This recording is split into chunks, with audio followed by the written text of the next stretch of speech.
too. It's nice to have the period of Zazen before.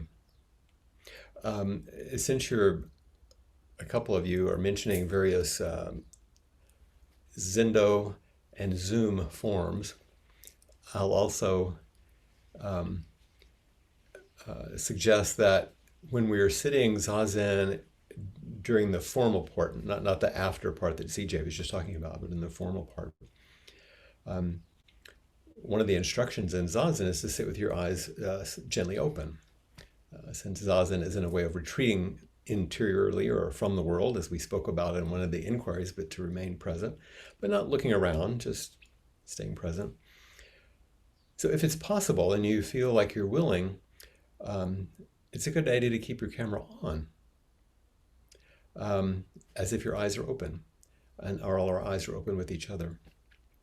Also, while you're sitting, it's easy when we're on Zoom to think about, well, I'm in my house, so I can kind of do what I want. But extraneous movement, eating, drinking, things like that during sitting, imagine that you're actually in the Zendo. And that, so it's great to stay relatively stable in whatever posture you feel called to in your upright sitting, and to not engage in a lot of extraneous things. If you need to do that for some reason, if there's an issue, then turn off your camera, of course, because that way it won't be much of a distraction. So remember the adage, which some of you have heard. I think Norman Fisher speaks about it in Zen. When you're alone, practice like you're with others, and when you're with others, practice like you're alone. Like when you're on your own in your house, practice like there's a room full of everybody else sitting with you. So you sit with the dignity required. And when you are with others, don't compare yourself. So practice your own practice. It's actually a way of thinking about the precepts in action in Zazen. So I think this this evening it would be great to start with a review. I'm packing in a lot, I know, in these talks. I wouldn't want to shortchange you, and only speak about a little bit of this stuff. I want to give you the whole bit. So let's review just for a second. Remember our theme, finding our way home, walking the Bodhisattva path when our world is spinning.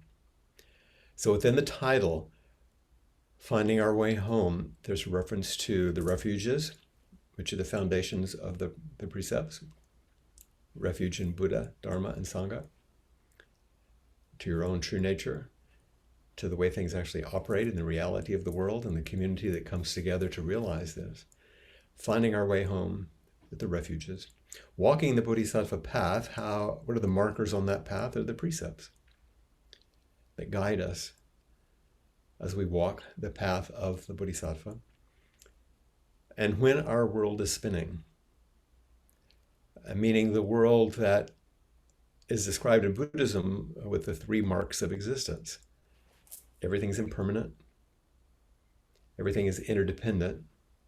Mutual causality is their nature, coming into being in relation to everything else, and constantly changing. Impermanence, mutual causality, and dukkha, dissatisfaction, because we don't understand those first 2.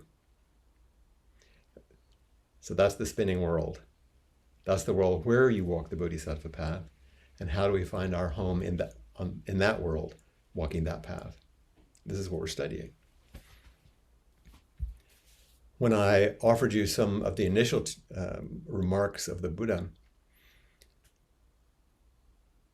regarding the precepts, and in the old days, this was called the Vinya, V-I-N-Y-A. Those were all the rules, but the precepts were embedded in there for the monks.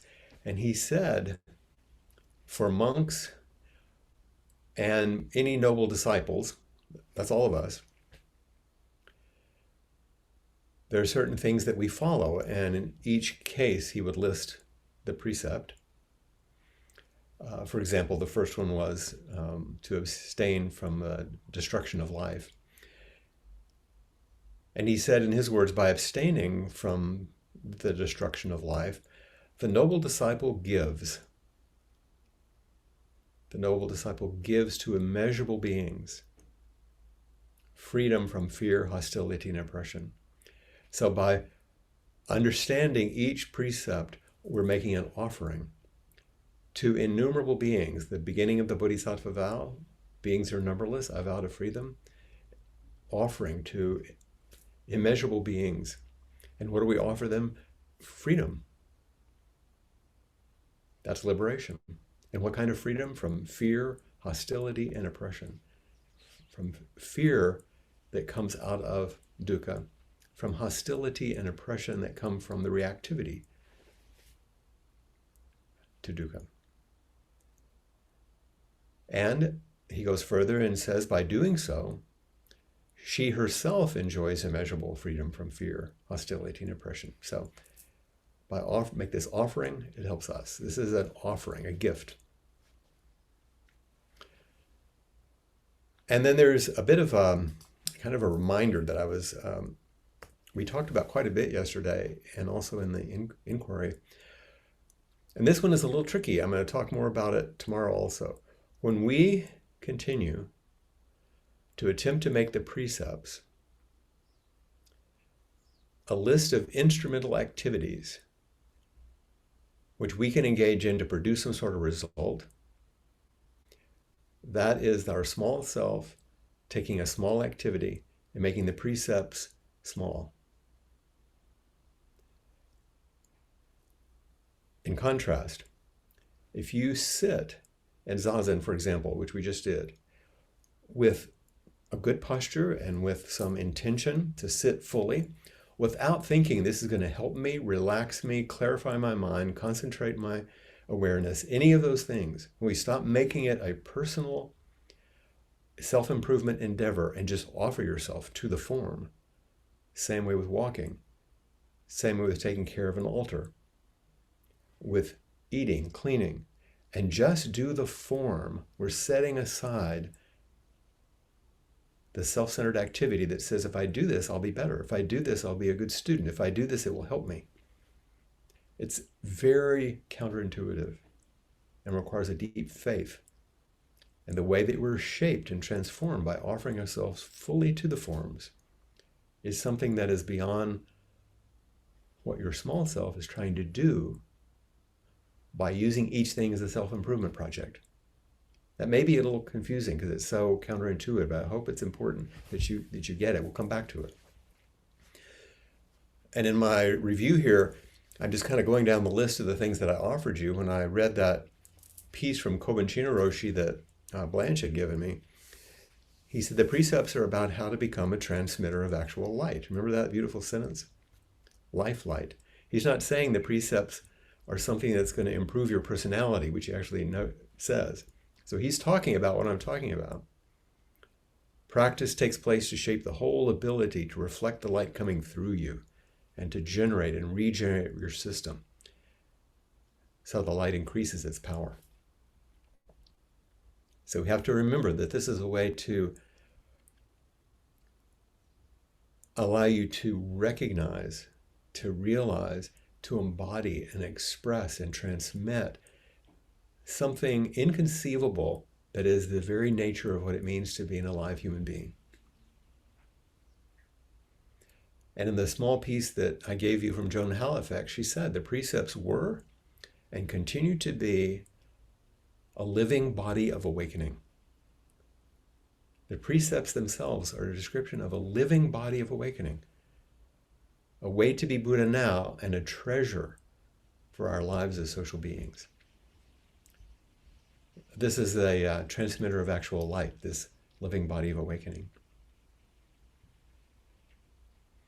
When Blanche first gave me the list of precepts, when we knew we were going to study these toward the Jukai ceremony, in which I would receive the precepts and I'd sew my rakusu and do those more formal things,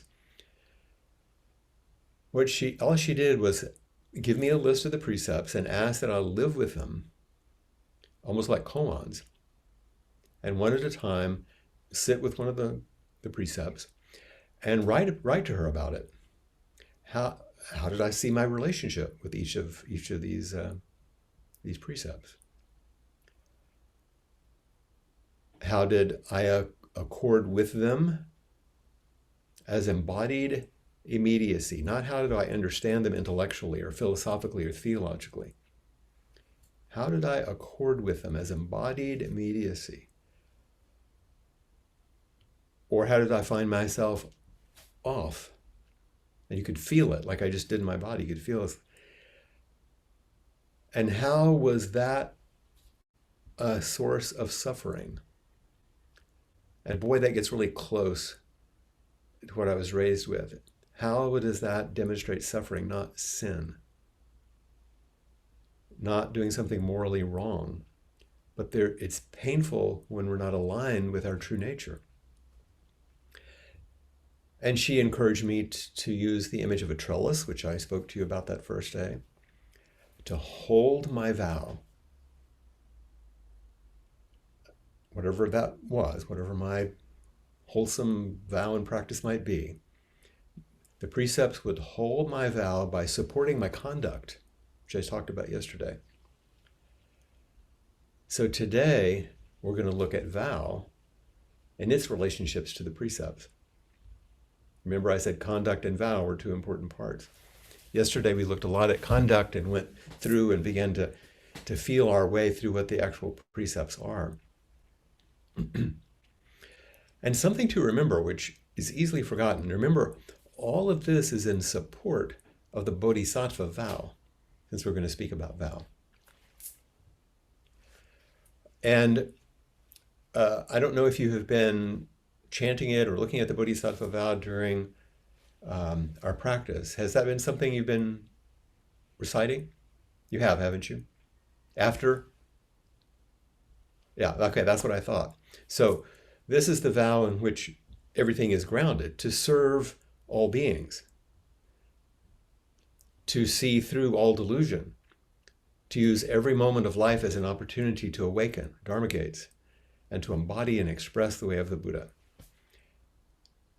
And that embodiment and expression are the precepts.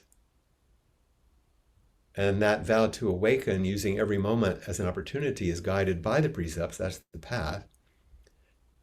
To see through all delusion is the way one views the world through the lens of those precepts. And that saves all beings. So the precepts are in support of the Bodhisattva vow in that way. So let's talk about vow in general, and then we're going to talk about the precepts as vows. We're going to take it deeper. We've oriented you to what the precepts might be. Yesterday we looked at conduct and the specificity of the precepts, and now how they show up as a vow. Now, vows, as many of you know, are unusual orientations. They're aspirations and orienting energies, which are very different from goals. I've said this before. Goals you can achieve, and they're a wonderful thing to have goals. They are achievable. You can set them, you can meet them, and feel great about that. And vows are completely unattainable, but they're also inexhaustible.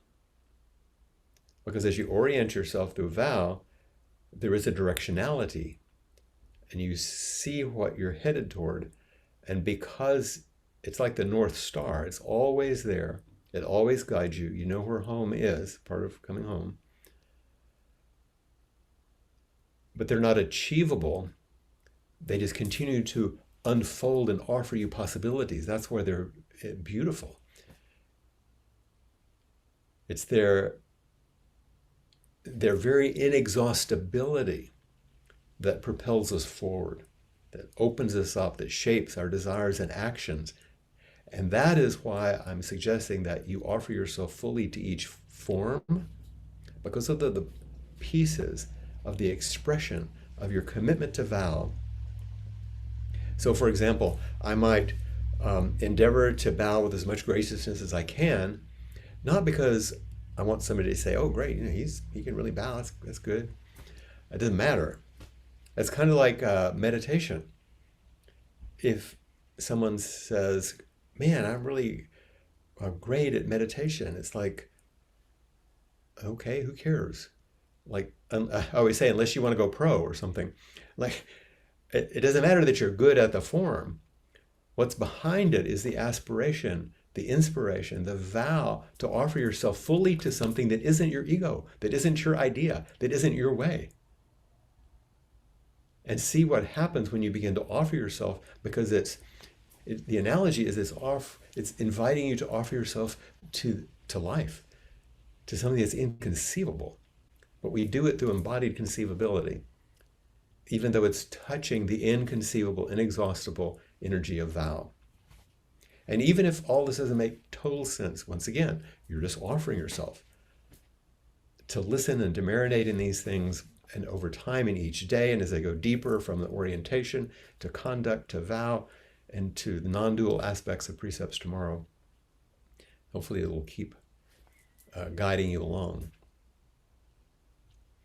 So when we vow, we get in touch with and then give ourselves completely to what matters most. The experience of receiving some inner calling and then answering that call with your whole life. We get in touch with and then give ourselves to what matters most. Suzuki Roshi would call this your inmost request, which I think is a lovely way that he would fashion words like he did as a non-native speaker. What is your inmost request? What is that thing that won't leave you alone, that keeps calling you? And that over time it becomes clearer, it gets more refined, it becomes more compelling. It builds a kind of an energy. And if you think, oh, what does that feel like? It's like you see someone that you're attracted to, and there's an orientation, There's a lifting of your spirit, there's something. And that may go the way of lust, but it also could go, in addition to that, the way of deepening. Like, who is this person? Like, why am I actually so compelled by this person? There's no accounting for taste. You're like, what is this? And you end up falling in love. It's like, what is that? And then you make vows to each other because you decide this is what matters most. You receive some inner call. You've answered that call with your whole life by offering your life to someone else. Now, this is on sort of a mundane level in some ways, but not really. This is the essence of how human beings pair up and then also produce other human beings, which is takes that vow deeper. So these kind of vows begin intimately and personally like this, but then they expand outwardly, especially through discipline and commitment over time to deeper and wider realms. Each vow begins intimately and personally, but begins to echo out through discipline and commitment. You remember my definition of discipline is remembering what you want, which is this function of a vow, what's most important. And every vow, like every decision we make in our life, is an act of restraint, because whatever choice we make entails letting go of something else. I choose this partner, I got to let go of all those others. It's an act of restraint, because the choice you make means you're letting go of some other thing, something either we're not choosing or no longer choosing. That's part of the enacted, for example. And if you don't watch out, you'll end up looking like me and CJ. The head shaving thing is an example of renunciation, of letting go of something. It says in the ordination ceremony, the bonds of attachment are hard to break during the head shaving. But vows invite us in this direction. A life of vow is to offer ourselves completely to our lives with nothing held back. That's a life of vow. To offer yourself completely to your life with nothing held back. And discipline, of course, is needed for that. And because if we don't back up our vows with concrete or regular practice, then they can fade away or wither. They're like really good ideas that we can talk about, but they don't amount to much, if we don't have the discipline to actually engage practice. Another way of thinking about it, and I'm sitting here facing a window, by the way, and I can see the horizon, the north shore of Molokai, and then beyond it, the horizon on the Pacific Ocean. And vows are like walking toward a horizon. You know where you're headed. You can see the definition of things and the destination brightly ahead of you. And you keep going toward it with energy, enthusiasm, even though what happens if you walk toward a horizon? It keeps moving. You don't get there. That's a vow. But you keep going because that's what's calling you. There's a beautiful story among many stories in the Lotus Sutra. The Lotus Sutra is full of these similes that are talking about what awakening is like. And this is the story of the Phantom City. And I'm only going to say a tiny bit of it because I think it's beautiful.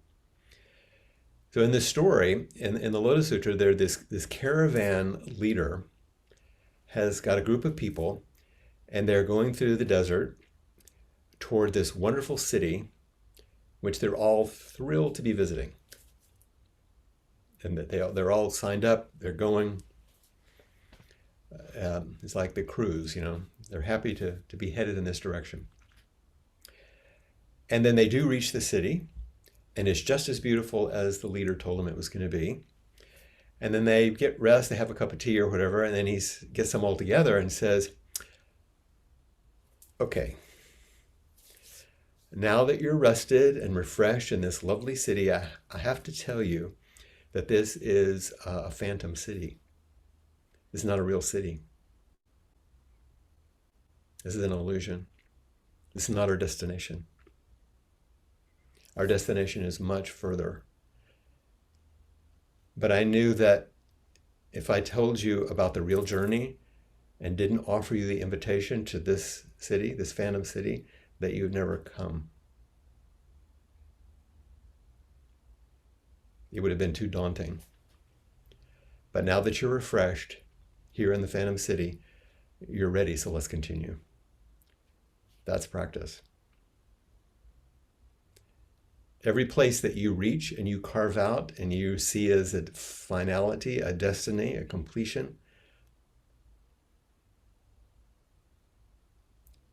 practice is inviting you to continue. There's more. There's further. Everything is to be met with deep gratitude, of course. But it isn't a place that you reach. When Dogen spoke about this pathway, he said, ordinary people are pulled, I like to say jerked around, are pulled by karma. Bodhisattvas are led by vow. Ordinary people are responding to their conditioning and reactivity. They're pulled by karma. And bodhisattvas are led by vow. They have a direction that supports and encourages their moving forward. And we are ordinary human beings, and we are bodhisattvas. These are not completely separate things. It's a dualistic statement to begin to speak about this paradox that vow and conduct and the precepts begin to invite us into that we have to live with. So I'm going to do something I've never done before. What we're going to do is we're actually going to look at the precept ceremony. You're going to look at it from the side of the preceptor, this priest who's giving it, because usually you only get to do this when you go to the ceremony. But I want you to see what's being offered and what's being asked, the gift that it's giving, and what some of these steps mean, not because you have to remember it or because it's some great spiritual thing you should remember. I wanted to see what happens to your body as we walk through it. You willing to do that? Okay. So what I'm going to do, you have this because I sent it out as a handout, but I'm going to share my screen so we can walk through it together. Okay? So we know that we're looking at the same deal. Okay. Let me get my screen set here. Is that coming through for you okay? You see where it says entrance, is that right? Okay, great. So imagine that you have studied the precepts for a year, you've felt this as a deep call and a vow, and you're sitting before your teacher, and the teacher says to you, today we celebrate the completion of the profound study of the precepts taught by the Buddha. Before us are those students who have committed themselves to living the path of these precepts and the vow. The ceremony both expresses the vow and invites us to support each other on the path. And I'm not going to read through all of this. There's a way in which we begin to talk about how this is an expression of the three treasures. The ceremony is an expression of Buddha nature. The teachings conveyed in the ceremony are about the Bodhisattva vow. But look at Sangha. See Sangha down here? Can you see my cursor? Ceremonies are very important in the life of community. This is crucial. They bring us together and celebrate the transformations, not only of the celebrant, but of our community of practice. We come to know our community as warmly connected, not only to each other, but to the deep spiritual nourishment offered by the Dharma. Ceremonies remind us who we are together and the path that we share, supporting and encouraging and celebrating each other. Just as there is a deepening of our personal realization, the Sangha too deepens its collective realization, its place in the world and its collective aspiration. We need to open our minds and hearts for this purpose. This bit right here is not part of the traditional Jukai ceremony. That was written by Peg Syverson because we wanted to speak to a lay community about these things and how important they are. And then the other thing that I've added is I ask all of my students to write to me before they enter the ceremony about what their study has been like for them. And then I take everything that they've written and I break it up and patch it together so it's one long narrative, but it's everybody's words. And these are just some examples of what some people have written to me. So we don't have to go through all of them. But if you see the story, this is a deeply abiding passion for me that flows under everything else in my life. Someone else said, I find the Zen way of mindfully examining my thoughts and behavior has taken me to a deeper understanding and experience of the many complex layers in my mind. So the precepts help me see day to day the ways I get hooked. These are very practical. And you can read the rest of these. We don't need to go through all of them. But look at the last one, the brief one here. It feels in some ways that writing this is like writing a love letter to life, to Zenki, the whole dynamic function. Isn't that great? Like a love letter to life. And there's a description by Shohaku Okumura, which we use, and now we enter the actual formal ceremony. So I know I'm just zipping through this, but we don't need to spend, you can take a look at that. The formal ceremony involves an invocation, invoking the presence and compassion of our ancestors. In faith that we are Buddha, we enter Buddha's way. So let's just stop right there. The whole ceremony begins by saying, we are grateful for everyone who's come before us, who's carried these teachings forward. And then the radical sentence, in faith that we are Buddha, we enter Buddha's way. Not in faith that if we sit Zazen for 100 years and practice all the precepts, well, we become a Buddha. Right from the outset, the very beginning, in faith that we are Buddha. That's the entrance to the Buddha way. It turns everything upside down. And I hope you see how that's a radical notion. That's the entry point. And then the person who is the celebrant would say, we're going to invite and honor our ancestors. And then so there's a chant, and there are usually a stick that is used to make a kind of a sound. It's a little bit different than this, but it's chanted. Homage to all Buddhas in the 10 directions, homage to the complete Dharma in the 10 directions, homage to the endless Sangha in the 10 directions. And it goes on. Homage to our first teacher, Shakyamuni Buddha. Homage to the single being succession of Buddhas and ancestors. Homage to Eihei Dogen Zenji, who brought it to Japan. Homage to Shogaku, Shunryu, Daosho. That's Suzuki Roshi. And Daosho means a great being who has died. And this should be a little different. It should be homage to Charlotte Joko Bekdai Shi, which is the feminine. Homage to Zenkei Blanche Hartman Daosho. May their presence and compassion sustain us now. I don't know about all of you guys, because I'm sure you have quite varied understandings and feelings and appreciations for these things, but I have a very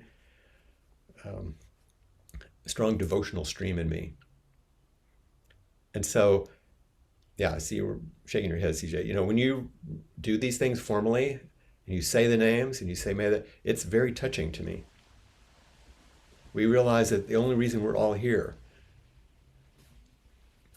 is because of what came before us. They carried the Dharma down to us full and powerful and complete, not some Dharma light, something transformational. And without their efforts and without their practice, it wouldn't have gotten to us this way. And guess what our responsibility is now? We become those Buddhas and ancestors. And so the first thing we have to do is admit who we are. So repentance is the next thing. Walking the path of the Bodhisattva, this is what the preceptor says. Walking the path of the Bodhisattva is accomplished through the spirit and actuality of renunciation.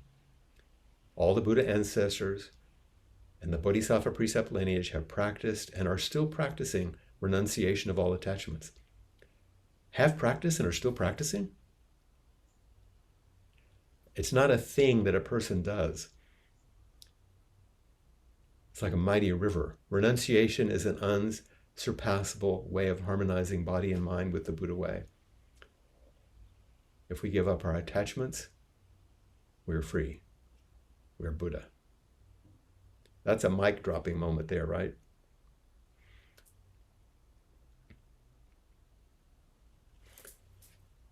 I was in my practice discussion groups recently, I was speaking about a phrase I heard from the wonderful Franciscan priest, Richard Rohr.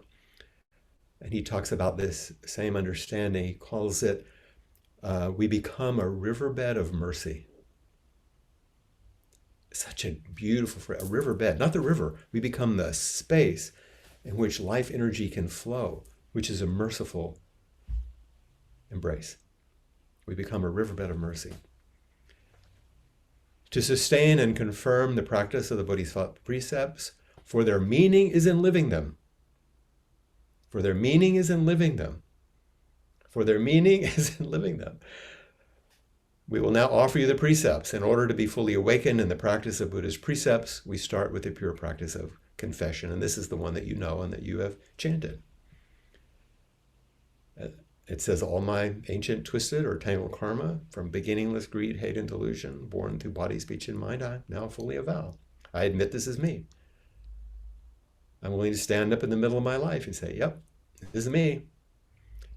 I carry my body, my speech, my mind. I have to be responsible for that. But it comes from the built-in beginningless greed, hate, and delusion that come with being a human being. It's not my fault. It's just what I get, whatever all of us get, based on the karma from all the ancestors. We inherit the karma, and all those ancestors bring us the practice. Both. So this is chanted 3 times, and the preceptor then says, you have gone beyond the karma of body, speech, and mind, and have been freed from greed, hate, and delusion. O good disciple of Buddha, now you may live in the way of the 3 treasures. Even after great liberation, will you continue this truthful practice? Now this is a mouthful here. You have gone beyond? Wait a minute. This isn't ontological. It doesn't say all that stuff's wiped out. It says by admitting who you are and standing up in the middle of your life, you're stepping into a place that most people don't go because they don't do that, which is a place that is larger, wider.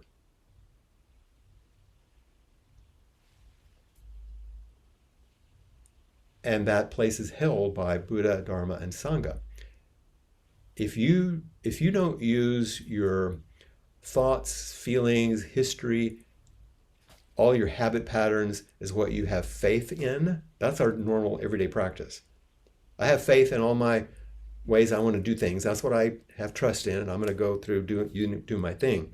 This says, oh, what if you renounce that as what you have deep faith in because it's not worthy of your faith, and put your faith in Buddha, Dharma, and Sangha, and now you're guided in a different direction. And then this amazing statement, even after great liberation, will you continue this truthful practice? And you see it says, the disciple says, yes, I will. And you know what happened? You know what I say to them next? Even after great liberation, will you continue this truthful practice? And they got to say it again. And then I say, even after great liberation, 3 times. You know, why would you repeat it 3 times? Because people are hard-headed? No. Because that's true, but because my understanding is because we realize this isn't a casual request. This is not an ordinary request. And also the request is interesting. Even after you're completely awakened, after great liberation, you're going to continue to, why you need to practice?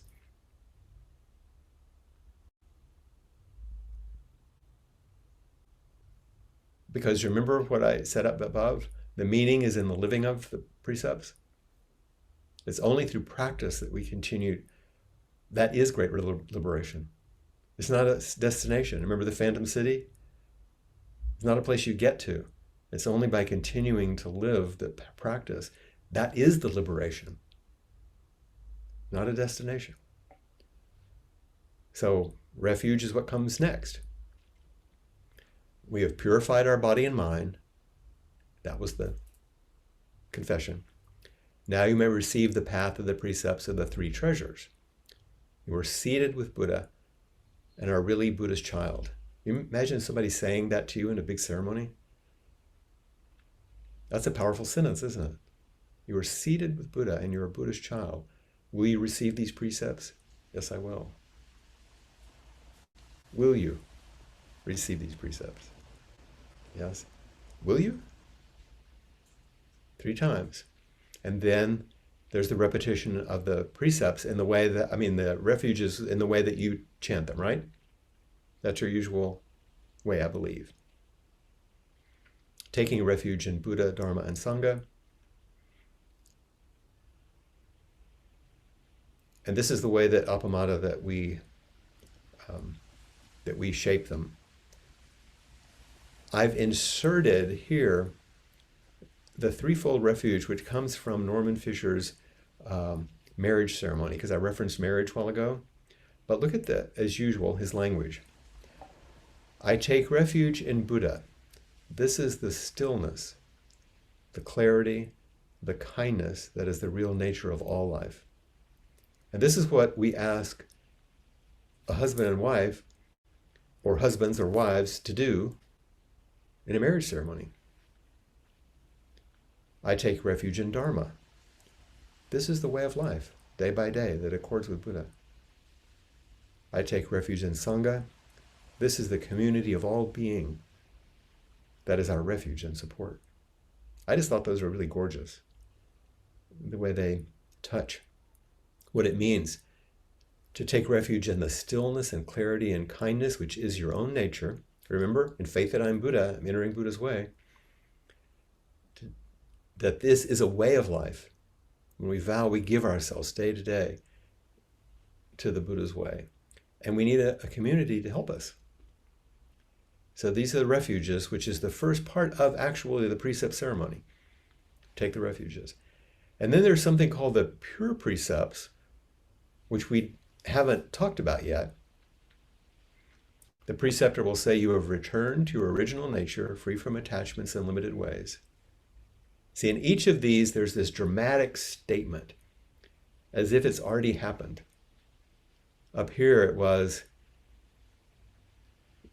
you have purified your body and mind. You've gone beyond karma. It's like, really?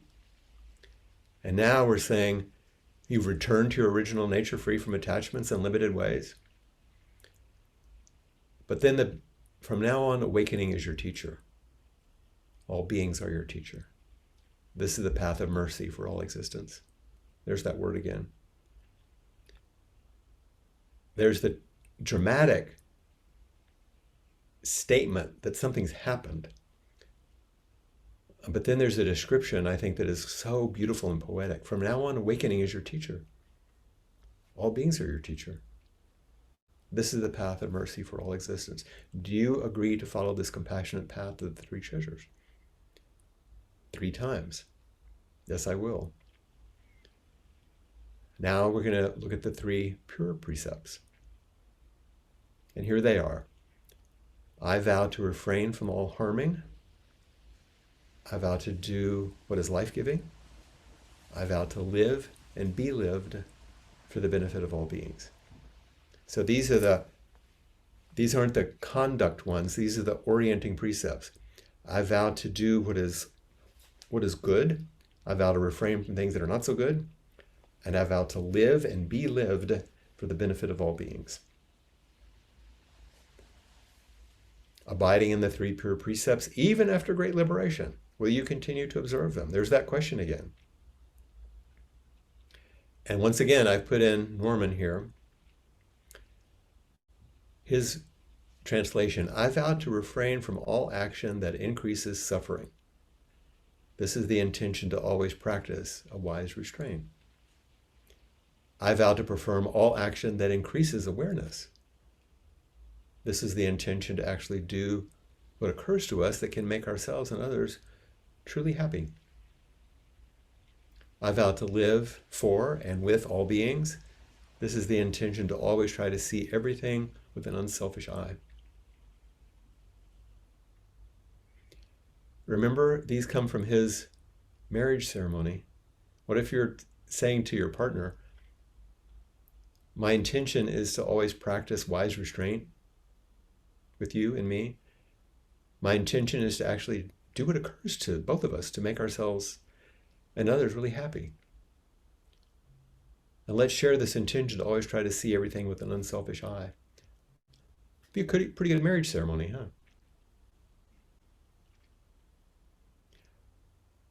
So we go through the same routine. Do you receive the 10 grave precepts? 3 times, yes, I will. And then we go through those which we spoke about yesterday. And the way I tend to do it, this isn't the classical way. I tend to do it by naming both the prohibitive and the inspirational side. For example, I vow not to kill or harm that which is living. I take up the way of supporting life. I have each person say them both ways. And this is something that is a call and response. I will say to everyone, in fact, nobody can hear you, you're muted. So say this, okay? I'm going to do it. I'm going to just do a couple of them. I vow not to kill. Say it out loud. or harm that which is living. See, usually you wouldn't be able to see it. So you just have to listen. I take up the way of supporting life. I vow not to steal or take what is not freely given. I take up the way of taking only what is freely given and giving all that I can. So that's how it goes. And maybe you get a little feel in your body, for what that's like, to go through all of these.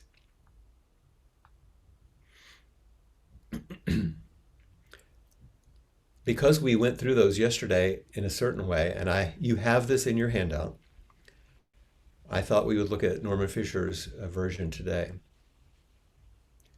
A follower of the way cultivates and encourages life, does not take life. So you recognize that as the first one, right? That's what we've been saying. One who is committed to following the way lives with awareness. Such a person can never knowingly harm a single thing. So once again, these are just different languages to help you open the precepts. A follower of the way honors the gift not yet given, does not steal. Everything belongs to us, and nothing belongs to us. But we don't take anything unless it's offered to us as a gift. And maybe even if you spell better.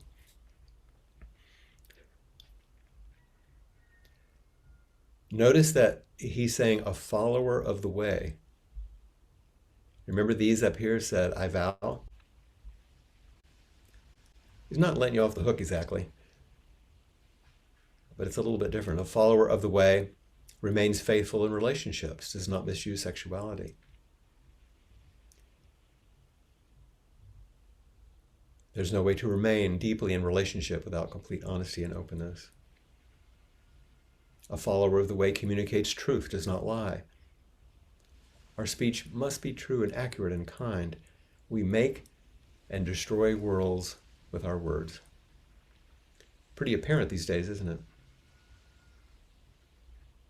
On Facebook, anywhere. A follower of the way polishes clarity. I love that. Dispelling delusion, does not intoxicate self or others. To share spirits moderately with friends might be all right, but intoxication is a way to relax or cope, whether it be with substances or doctrines, creates confusion and unhappiness. And some of us have been in situations where religion becomes an intoxicant. Doctrines. As much as like a really good bourbon, which we might enjoy now and then.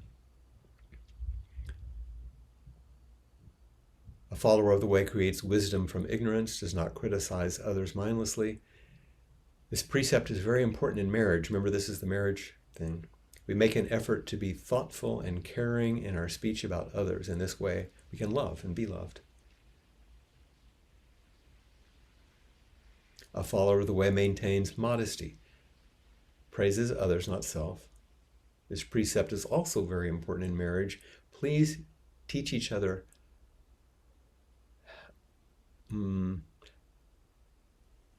how much love and respect, how to love each other and respect each other, and why. There's a little glitch there. A follower of the way shares freely, is not stingy. Since there's nothing we can possess, especially others, we approach the world and each other with open hands. A follower of the way dwells in equanimity, does not harbor anger or ill will. When there is anger, see it as anger, respect it, but don't keep it close. Try as much as you can to let it go. Try not to let a single day end with ill will between you. There's no justification for resentment. Remember this. A follower of the way respects the Buddha, unfolds the Dharma, nourishes the Sangha.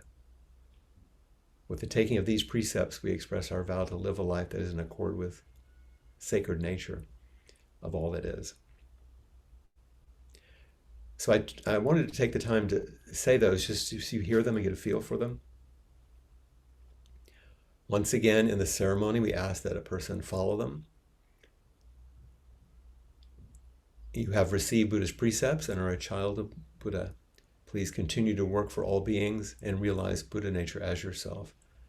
You yourself and all beings are the Tathagata. Oh, there's another one of those sentences. What? You yourself and all beings are the one that thus comes, the Tathagata, the Buddha. What you're looking at all around you, what you're living in and as and through, is all Buddha, is all truth, is all wakefulness, showing itself like this. Now, and what's not in this ceremony, because this is the lay ceremony that we use for people who've studied the precepts, like you're going to do them at Awakening Together. This is not the full Jukai ceremony, because in that, you also receive a lineage document, and you get your Rakusu back, and you get a Dharma name. There's a few other things that go in there. That's more formal. This is enough for today. In fact, it says today, now, by these acts of invocation, renunciation, confession, purification, taking refuge and receiving the precepts, we become the working basis of the Buddha way. We become the working basis of the Buddha way. We have become, by those actions, the ground for the arising of the mind of awakening.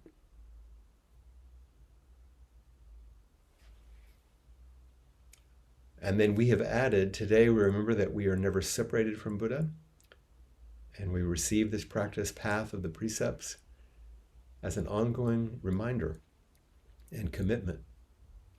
This practice supports us in becoming a larger and larger container for life. And then, I don't need that.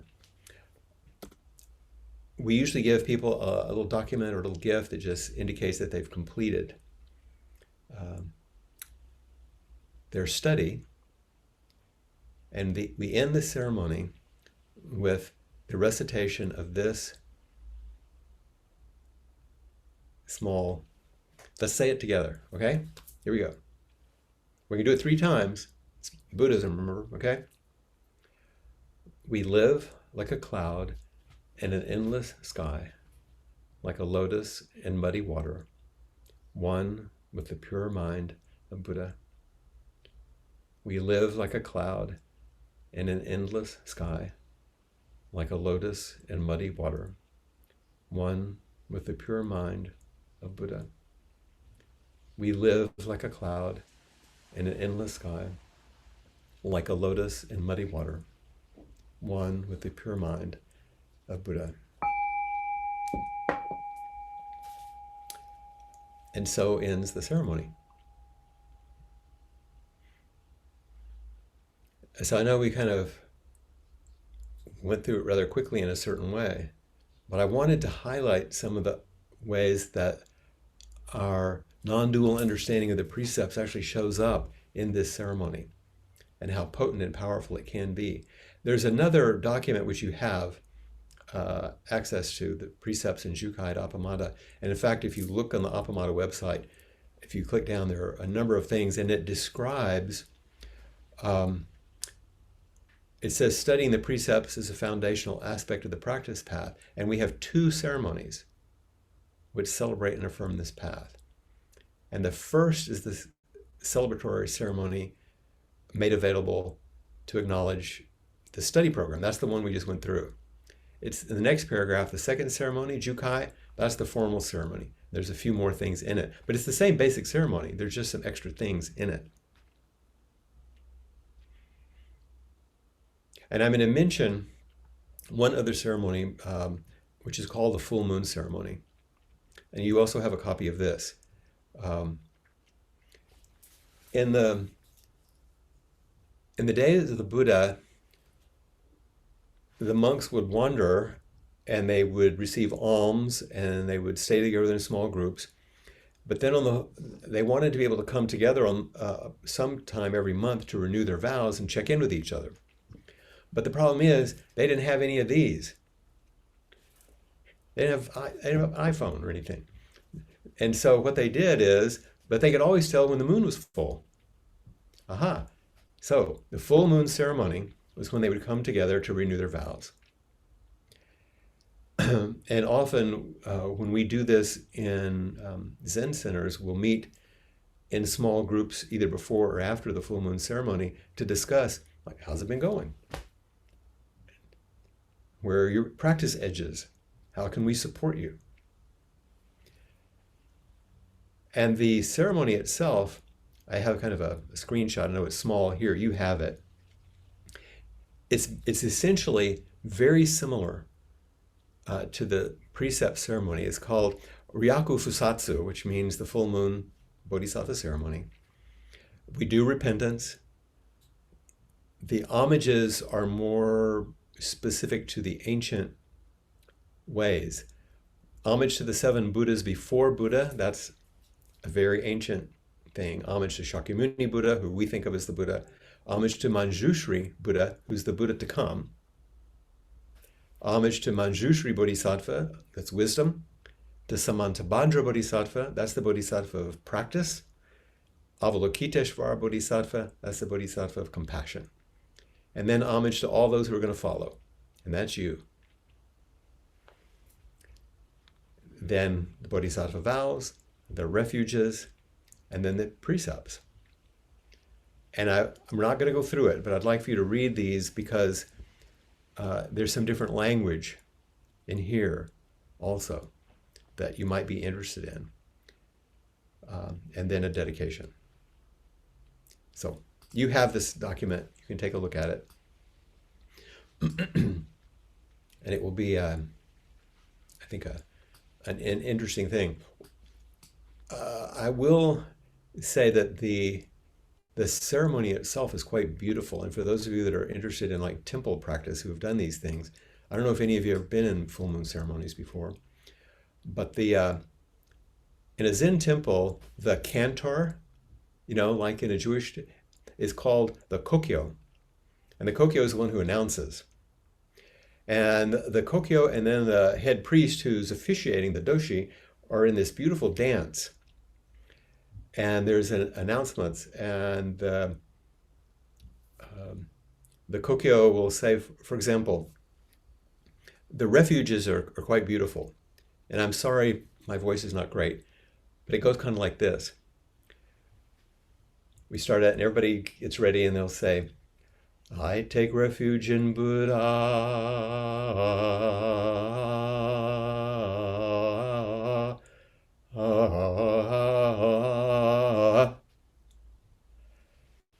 And every one of them goes through this. You have to learn this thing. And then everybody does a full bow. And then the kokyo says, before all being, immersing body and the mind deeply, we say that again. And then the next one, I take refuge in Dharma. And there are various parts that are quite ornate and beautiful. And when there's a whole bunch of people doing this, it's quite gorgeous. So the full moon ceremony is a lovely ceremony to enact.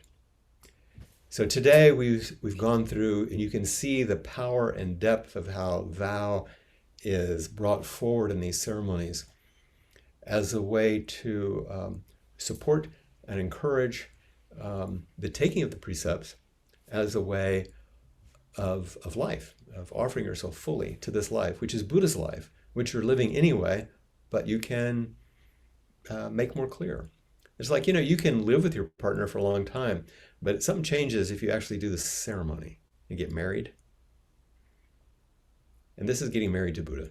In a silly kind of way to say it. This is a more formal way of saying, yeah, I think I'll take this on. And like a marriage ceremony, because I want the support of the community in helping me do something that's really a challenge. And I want to join the community. We're living this life anyway. Let's do it intentionally. And let's do it according to these precepts. So let's hear from you. Once again, I've given you tons of stuff. And what's rattling around in there now or reverberating that you'd like to discuss or ask questions about or make comments on or complain about? Complaints are welcome. raise your hand with the little icon there so that way Bill will know who you are. He'll be able to find you. You'll pop up in the beginning.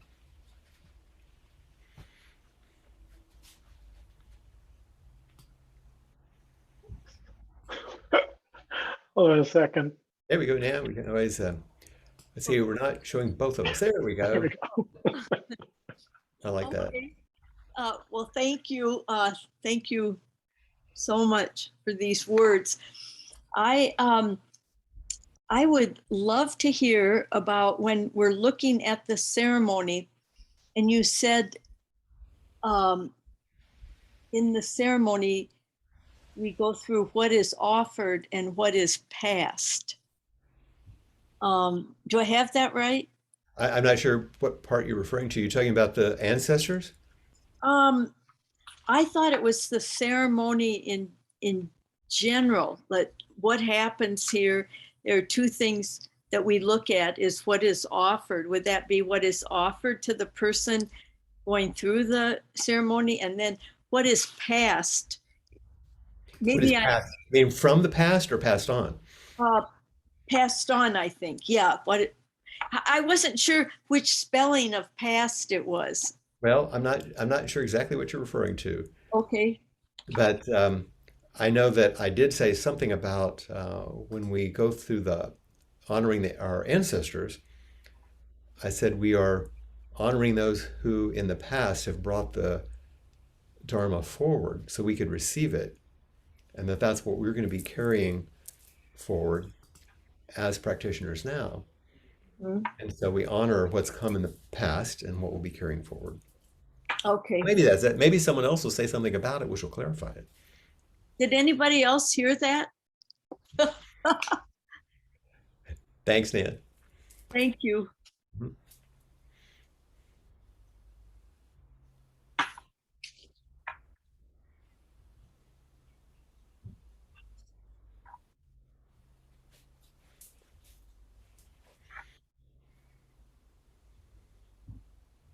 I had some notes because I didn't want to forget what I was going to ask you. And so let me just make sure I get this right. So first of all, I think I have gratitude to express, um, a question to ask, and then a request to make. All right. Okay. It's a current triple treasure here. Yeah. So first of all, gratitude. I just wanted to say how lovely it was to sit with you in Zazen and do that practice with you. So thank you. Same here. And I think it was probably over a year ago. You said you spoke to us, and I don't know if it was Open Door or Awakening Together, but you said put down the brush and then do it with vitality. Yes, that's Kaz Tanahashi's thing. Yeah. So I think that was about the time that I thought, well, maybe I should put down the brush. So thank you for that invitation. Not put it down as in lay it down, put it Oh, onto the paper. yeah. And That's one of Kaz's right there. nice. It's like put it down and then whoom, Yeah. a lot of vitality. So putting the seat to the cushion. Yep. Yeah. You are now seated with Buddha. You're Buddha's disciple, remember? So I wanted to ask you, this is kind of a thought that came up over the past few days. You've talked a lot about what brings us to the cushion, sort of our motivation for doing this, and sometimes it is that curative fantasy, or what is our inmost request. And you've talked about it being for all beings. But then what we do on the cushion is different. So what brings us to it and what we do on it. And I wanted to check on that with you. Is there a difference? Am I getting that right? Is there? I'm not trying to be silly here. Really, No. what do Yeah. you think about that? And I'm really not trying to deflect. I really want to engage it with you. No, I think there is a difference. I And think that's what I'm learning from this weekend. and what is the difference that you see? Like what we do on the cushion is just being being these like fingers that are just sort of sensing and being aware Hmm. of life coming to us and being in it. So, like, as if you're running your hand through water and you are sensing that. But what brings us to the cushion, if I have some ideas, they might be like, well, I'm doing this because I want to stop harming people. So I can bring doing this for all Oh, I people. see. All the ideas you have. Yeah. So, Someone asked me in a retreat a similar kind of question, not exactly, but said, what is Zazen really? And what I heard myself say without thinking was, Zazen is the enactment of forgiving ourselves for being ourselves. It's not a doingness, it's actually taking the posture. It is profound acceptance. I think most of us come to practice, not just to the cushion, um, at two basic kinds of directions. One is like last ditch effort. I am in such pain. I've tried everything else. Nothing has worked. I am miserable. I can't stand, whatever the story is. Okay, I'll try this. Hoping. The other side is you've been so inspired or arrested because you've seen something that's different or awake or totally out of that you like, whatever that is, I want some of that. So you can come from the inspiration side or the desperation side. And sometimes it's for the curative fantasy, or both of them can go into that. It doesn't matter which side you come from. And then you arrive, and then it's like, okay, and in Zen, you're not taught how to meditate because Zazen isn't meditation. It's a small ceremony which embodies and expresses your true nature.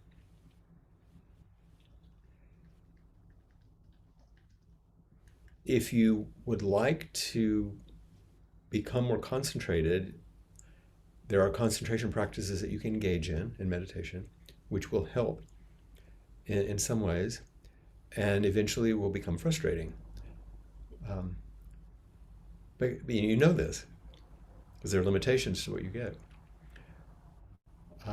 Buddha's Zazen isn't concentration practice, and yet it includes concentration practices and all other practices. When you come to your cushion and you bow to your cushion, it's the beginning of the ceremony. Oh, this is Buddha's seat I'm about to take. You turn, you bow to the Sangha, and I'm among all these other Buddhas. And then you take a posture, which is Buddha's posture, to celebrate and express your true nature, no matter what you feel. You won't feel like a Buddha. You may feel a million different things. But you do the practice instead, and that's why I said, as you begin to abandon, to renounce, to relinquish all of your ideas of what you can do and offer yourself to the form, something else happens. When I began to meditate a long, long time ago in college, I enjoyed it. I got a lot of benefit from it, and I got more relaxed, and I got more concentrated, and all that stuff they said would happen, sure enough, happened. And my life stayed about the same. But I was more concentrated, and then when I went to Zen practice and I began to do Zazen, I was miserable because Zazen was really hard and painful, and it didn't seem to do, and my life began to change. It's like, what's up with that? If you are enlightened, Zazen is sitting in the midst of enlightenment with no preference for it. If you're deluded, Zazen is sitting in the midst of delusion with no aversion to it.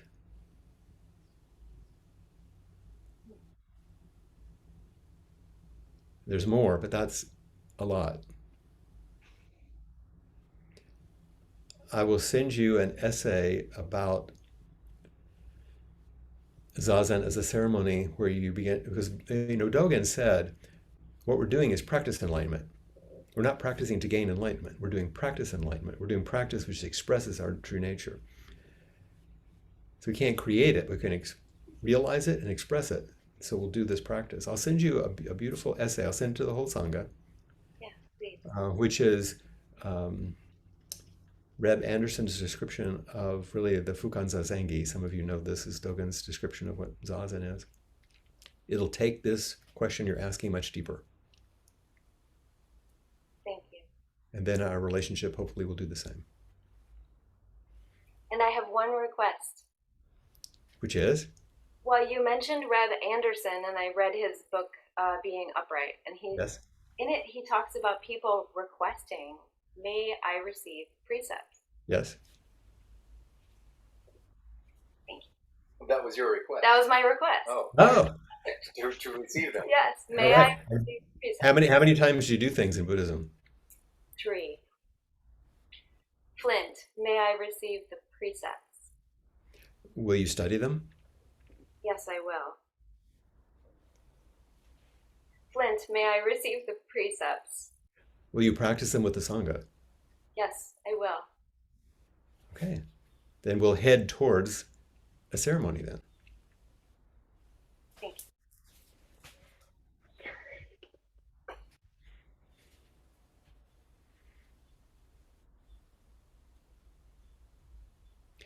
Often that kind of request, by the way, even as we're switching, is when a person wants to receive precepts in Jukai, Sowa Rakusu, get a Dharma name, get lineage papers, and all that. You don't have to do that. You can do what you're doing now, but those things will become options if you want. Well, it was like, is Nancy next? Yeah.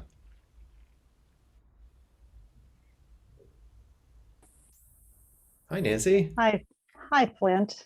It's so nice to interesting because when you guys show up online, what I do is I Mhm. think of where you sat in the circle. Automatically I'm, goes st- that. I'm still here. You I'm are. still in the circle. Yes. Mhm. And I would like to hang out more with Liz in the study of precepts. So I'm really excited that we are taking that on in our Sangha.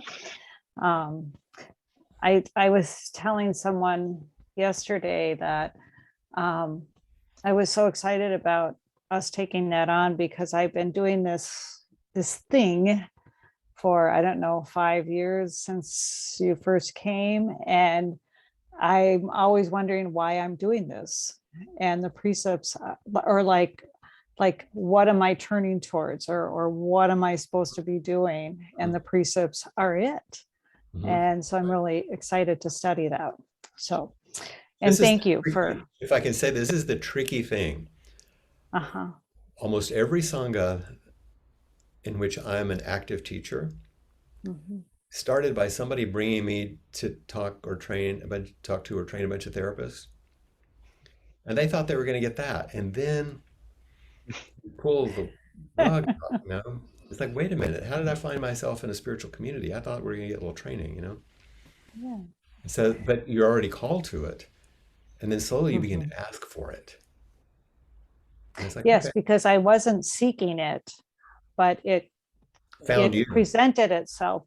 The first one just presented itself. And I thought, I have nothing to do this weekend. I'm going to do that. And That's I had right. no idea. So I didn't know it would was, turn your life, but oh well. yeah. Yeah. Well, and I'm glad you called it a spiritual community, because that is the question that I'm bringing forth.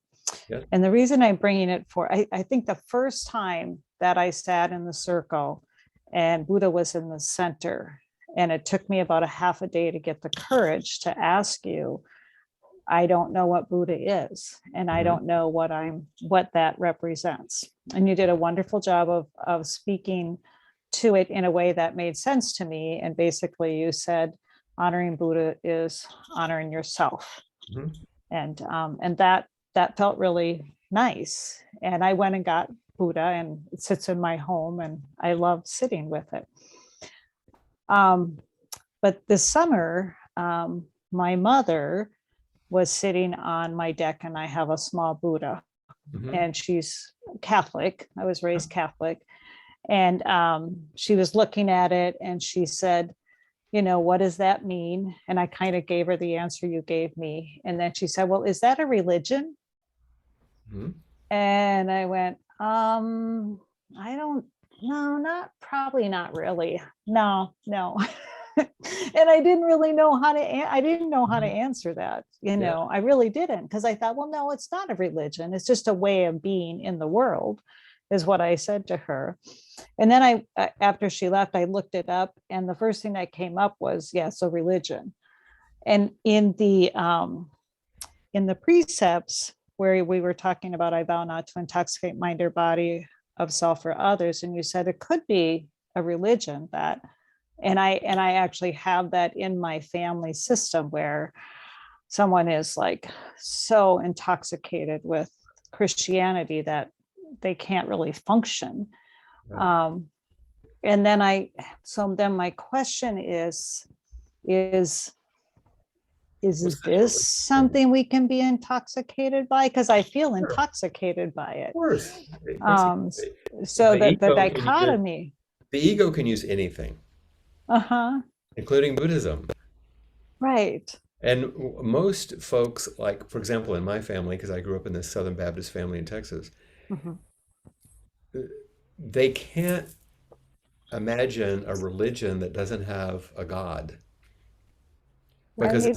it's a theistic religion with a belief in a deity. But if there's no deity, then it's not a religion.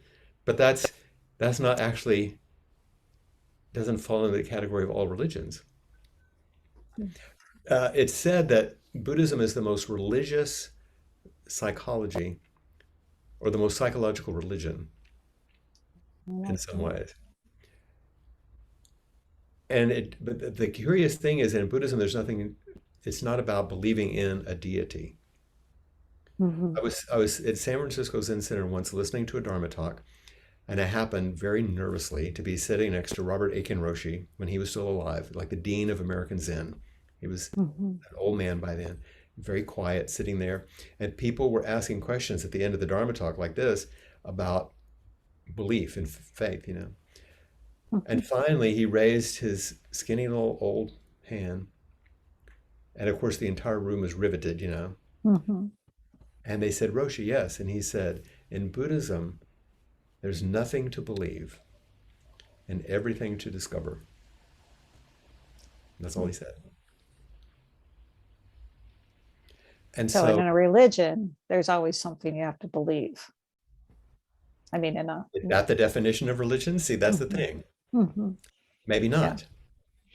Well, and the ones that I know. Can you have a Dharma with no dogma?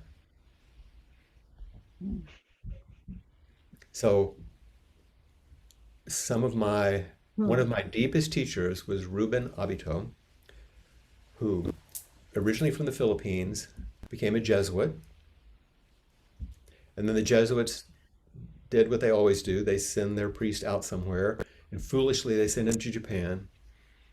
And he did like whatever Jesuit does. He got a PhD in Japanese religious studies.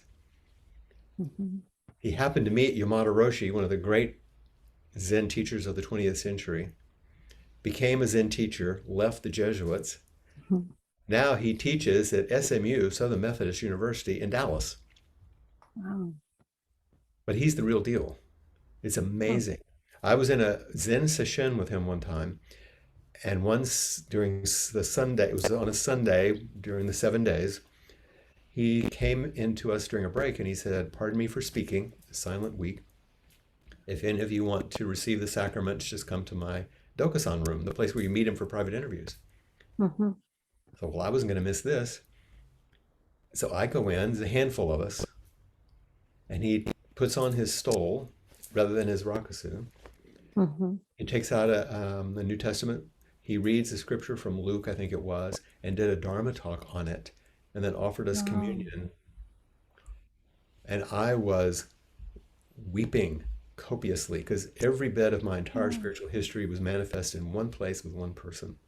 So you can have both.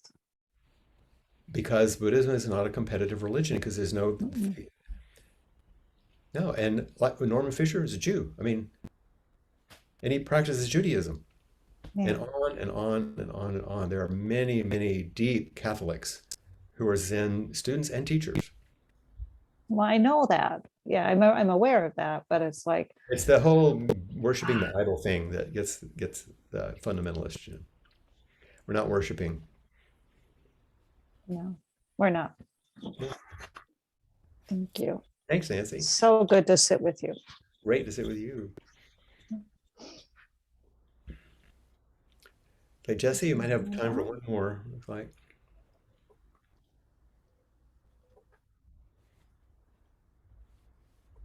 Hi there.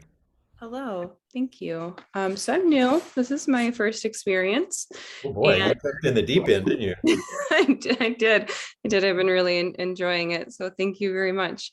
Lots of gratitude. One of the strongest things that I have gleaned from this is the concept of light. I've always considered myself to be a light person, but over the last couple of years, I think my light has been dimmed because of life, things that have happened, grief, trauma resurfacing, things like that. And so my question is more of a practice question, like how do you stay the path? How do you maintain the energetic vitality? How do you stay the course when all of these things that are out there and happen in life, grief, trauma, loss, all those compounded things that we, are out of our locus of control kind of knock us off course. And you just get so tired. Like for the last 4 years, I feel like I've been pushing a boulder up a hill. Like I'm exhausted.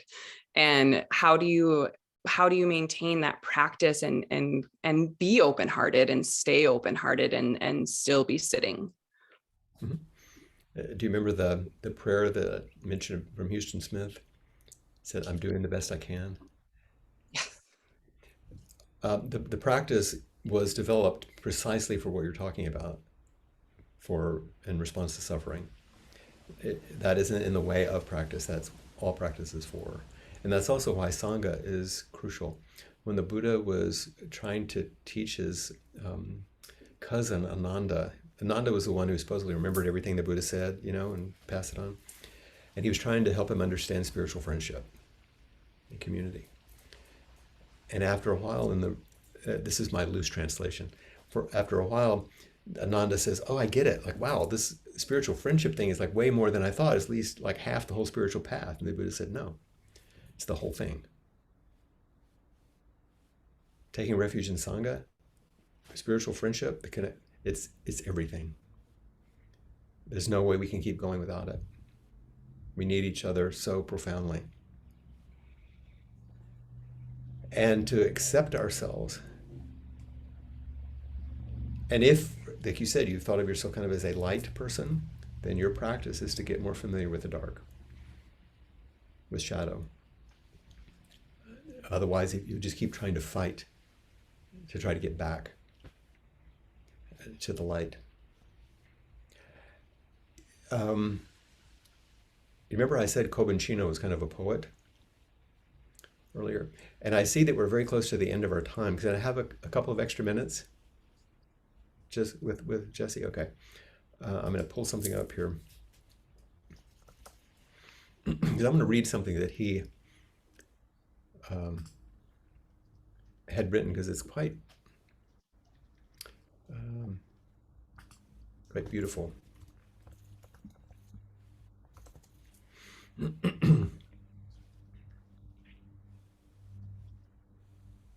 You'd think I'd be able to find it.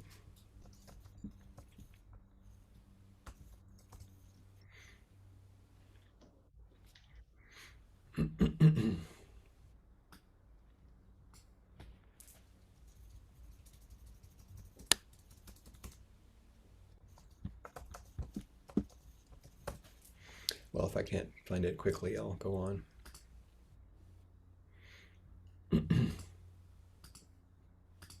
Here we go. Sorry for being so slow.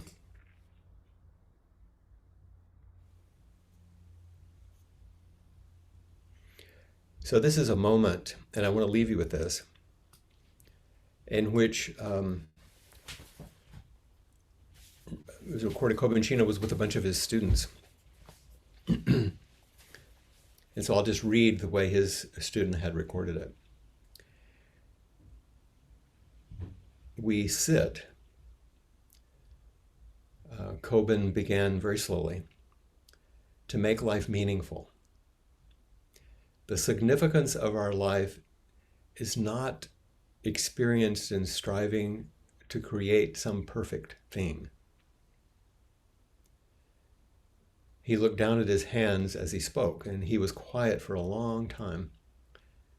Then he continued, well, we must simply start with accepting ourselves. Sitting brings us back to actually who and where we are. Again, he waited as he perhaps reflected upon his own life. This can be very painful. Self-acceptance is the hardest thing to do. Once again, he paused, this time so long that I wondered if perhaps he'd finished. But finally he continued. If we can't accept ourselves, we're living in ignorance, the darkest night. We may still be awake, but we don't know where we are. We cannot see. The mind has no light.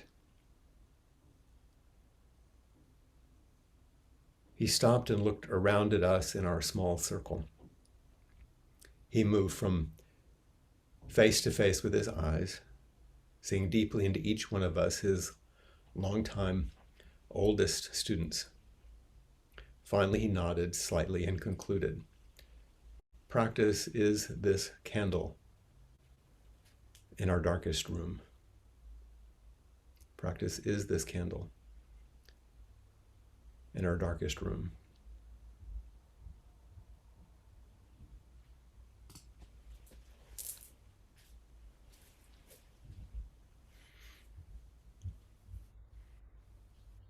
Thank you very much.